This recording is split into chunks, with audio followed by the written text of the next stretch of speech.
In this problem, we have a skier who has been caught in an avalanche. They are fully submerged in snow, and that snow has a density of 96 kilograms per cubic meter, and the average density of the skier, including their clothes and skiing equipment and such, is 1,020 kilograms per cubic meter. We are asked to find the percentage of the gravitational force acting on the skier that is being offset by the buoyancy from the snow underneath the skier. We can make the situation a little bit clearer by drawing a simple free body diagram, since we're asked to describe a ratio of forces in this problem.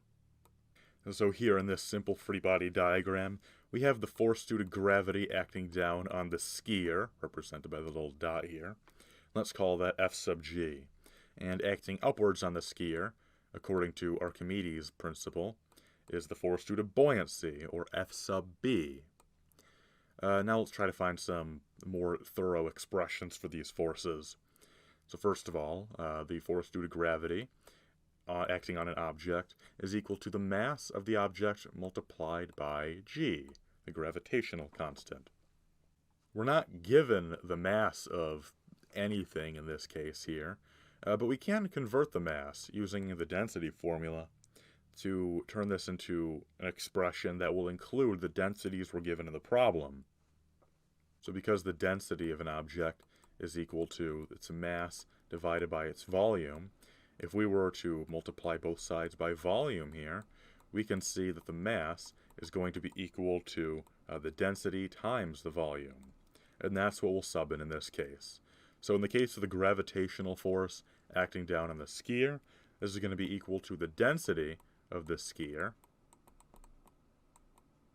times the volume of the skier times the gravitational constant, g. Now let's try using a similar process on the force due to buoyancy.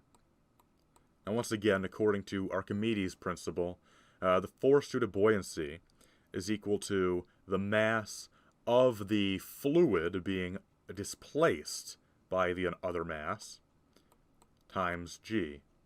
And using a similar process to the one we just used a second ago, we can say that the mass of the snow being displaced by the skier is going to just be equal to the density of the snow multiplied by the volume of the snow that would be there if the skier was absent, which is just going to be the same volume. It's just going to be the same volume as the volume of the skier. So let's write this as the density of the snow times the same volume, so we'll just write it as v, times g.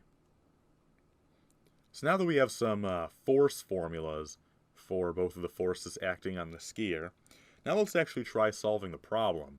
Again, we're looking for the percentage of the gravitational force being offset by the snow's buoyancy. So in other words, we're looking for a ratio here of the force due to buoyancy to the force due to gravitation. So let's set up a simple ratio here, F sub b over F sub g. And let's plug in the formulas that we found already for the buoyant force and the gravitational force. And the buoyant force is equal to the density of the snow times the volume of the skier times g. And the force due to gravity acting on the skier is just the density of the skier times the volume times g. And the volume and the gravitational constant are just going to cancel out, so we're left with a ratio of the density of the snow to the density of the skier. And for the density of the snow, we have 96 kilograms per cubic meter, and the density of the skier is 1,020 kilograms per cubic meter. So I'm going to write this ratio as 96 to 1,020. I'm not writing the units because those units will cancel out according to dimensional analysis. And this is our ratio. Plugging this into our calculator, you'll get a decimal answer of 0.094. And we're looking for a percentage here, so if we were to just multiply this by 100, then we end up with a percentage of 9.4%. And that is the percentage of the gravitational force being offset by the snow's buoyancy.